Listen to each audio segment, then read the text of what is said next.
Week 6 in MLS was a proud one for many, as the league rallied behind Real Salt Lake as they traveled to Monterrey in the first leg of the CONCACAF Champions League.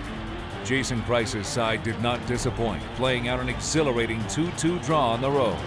MLS fans hope to see that excitement hold through the rest of the week's action as big matchups loom, including DC New York, Toronto Columbus, and Colorado hosting Seattle.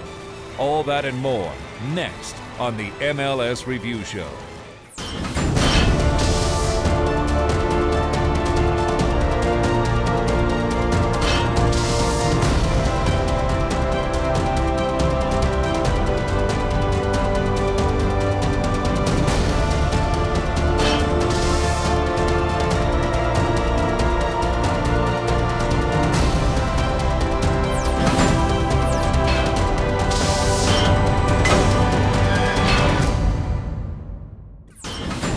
There was news off the field to start the week as U.S. international and World Cup veteran Benny Feilhaber signed with the league.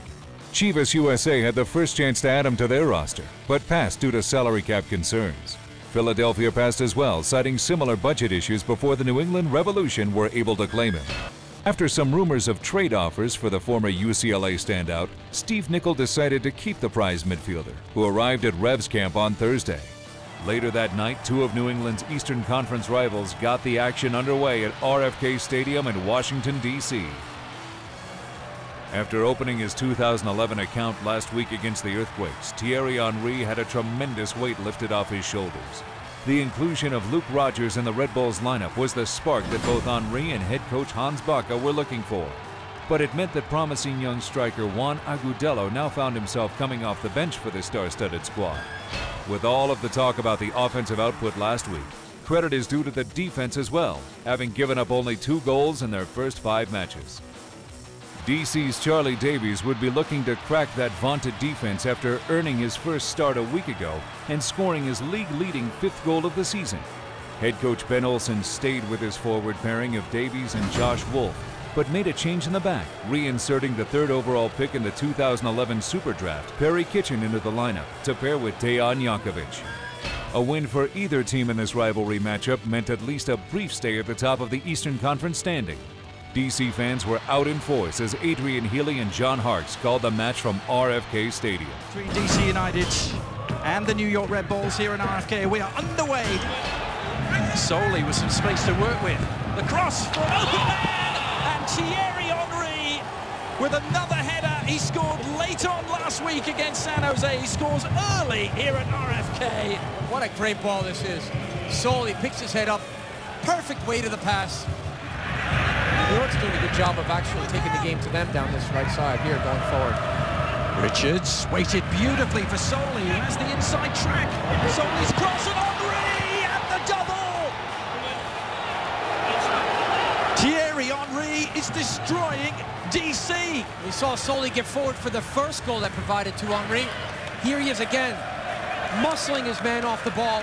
Thierry Henry unmarked. Clearance from Hamid and soft feet as well from Pontius to control. Boskovic whipping it in. Good cross. Handball away. Oh, what a chance for Fred. DC United looking for a present here from Boskovic. Oh, they nearly got one. Clattered off the top of the bar. Well, great individual effort from Boskovic. And he nails the woodwork here. DC United trying to work up a head of steam here. A goal here would really make the last 10-15 minutes interesting. The Red Bulls would love to remove that interest, and Limper is hurtling towards the goal here. Limper! Oh, that was brilliant! Absolutely brilliant! What a great switch from Marquez into Henry. He releases Joe Limper. He's off to the races. Clyde Sims is the closest player, tries to close him down. What a unique individual he is, Joe Limper. On it goes from Agudelo. Agudelo is there! And his snap header just the wrong side of the post. DC United trying cause some problems for Bouna Kandol. The shot from Boskovic, and Kandol with a splendid one-handed save. Just a slight deflection there. Bouna Kandol stays with it. As far as Fred to reload. Wenya, it's up for grabs. Lovely back heel, and Kandol somehow keeping it out. Dejan Jakovic from point-blank range could have picked his spot there. Back heel from Josh Wolf, love that. Another good save from Buda Kandul. Might still be up for grabs. Moskowitz off the post. But also making it hard to play against. Now, is there a fourth in the offing for New York? Agudelo! Yes, there is! It is another landmark moment for the teenage sensation. Juan Agudelo. The consistent persistence to get forward. He flicks it up, and actually I see Thierry Henry do that at Arsenal. Many years ago, he flicks it up, and the volley, what a great finish. That is going to leave a lot of people at home just to say, wow, Juan Agudelo came on the second half tonight very hungry. Well, it is an extra layer of gloss on what has been a terrifically shining Red Bulls performance from first to last. They have come into the nation's capital and absolutely dismantled DC United here. 4-0 they win on the road. Hans Backer's vision, his master plan, seems to be coming into play. Following a one-sided affair in DC, we head to the match of the week as the Colorado Rapids look to restore the shine to their early season run as they hosted the Seattle Sounders. After a hot start, the Rapids had dropped 2 straight as both Connor Casey and Pablo Mastroeni were forced to watch from the sideline with injuries. In those games, the defending champs had been outscored 4-0, struggling to create solid offensive chances, despite fielding dynamic forwards Omar Cummings and Caleb Folon. Although Casey would remain out, Mastroeni was declared fit for action, a big boost to Gary Smith's side. The Seattle Sounders are seeing improved results after their 0-2 start, unbeaten in their last 4. A late draw last week was the result of 2 substitutes coming up big for head coach Ziggy Schmidt. Freddie Montero returned from wrist surgery and turned provider, feeding fellow substitute Alvaro Fernandez for the game-tying goal. Would the heroes from Week 5 for Seattle find themselves in the starting lineup for the all-important Western Conference showdown against the Rapids? Here's how Schmidt's side lined up for the match. JP Delacamera and Kyle Martino called the match from Dick's Sporting Goods Park.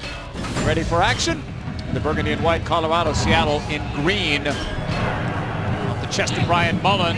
Wall trying to get stuck in with him. Plays continuing on, no fouls called, and there'll be one call there. Brian Mullen, who leads the team in fouls committed. That's a straight red. We don't want to make a diagnosis from up here, but body language, the players are indicating that it's serious. These are one of those horror situations, and you know, the one thing with Brian Mullen, he's a tough player, but he's not a dirty player. Right. So unfortunately, this is you know, just a horrific situation. Here's Rosales in the middle, tucking it over, Montero, and he scored, breaking a long scoring drought since last August. Well, Colorado gets broken right here on the counter. 4 ball out of position.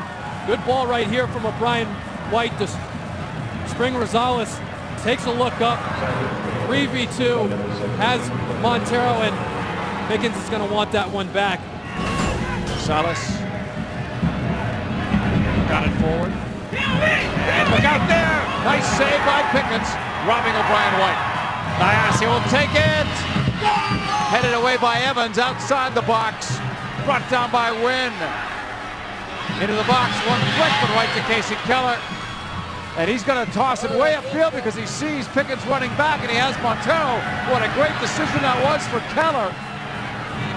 Now Montero will hold it. He finds Alonso in the box. And Alonso couldn't put it away. Pickens with it. Whistle to the mouth of the referee, and that'll do it. That is it. Whistle blown by Silvio Petrescu. A win for Seattle, but boy, it was not easy at all. Well, not a convincing win, but they'll take it. Very difficult place to come get points, but a loss tonight of Steve Zakawani, not only for Seattle, but for Major League Soccer.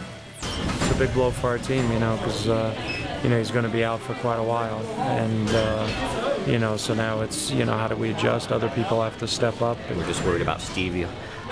You know, that's where our hearts and prayers are right now. And the win was just, you know, we thought we could have did it better. It happened. We got a win on the road, so, you know, we'll have time to reflect a little bit later. And I've coached Brian Mullen. He's an aggressive player. You know, no player goes into a tackle like that trying to hurt a player like that deliberately, and I don't think so. But he's an aggressive player, and you know, it happened. Yeah, I'm sorry for Steve. It's never my intention to injure him in the least. It's a tackle that I've done hundreds of times, and I'd probably do it again. I had no intention for it. It was a freak thing. And I apologize and wish Steve a speedy recovery. Though the Sounders took 3 points from Colorado, the price may have been too high, as Steve Zakuani's broken leg would end his promising season after only 6 weeks. Coming up after the break, San Jose looks to rebound from last week's loss to the Red Bulls against a Chivas USA team still in search of their first win of the season.